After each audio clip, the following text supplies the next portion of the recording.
4 ماه میشه که متین نام مفقود شده بود.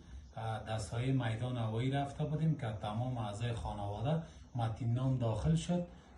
ما بیرون ماندیم، رفتن نتونستیم به خاطر بیروبار بوده دیگه. از امو مدت تا فعلا حسابش گم بود دیگه. تایی که ما دریافت کردیم که در قطر جنازه به خاک سپرده شده، کالایشان دیده شده بود، دستمالشان هموجه کل چیزایش به نشر رسیده بود. ما اطلاع یافتیم که در قطر است.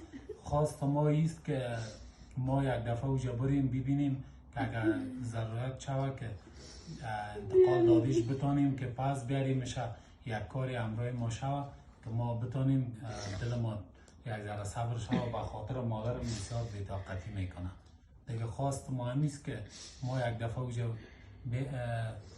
بریم اونجا پس جنازه را گرفته بیاریم. که بچه در میدان هوایی رفتم، نادرک شده چه احوالش ندارم.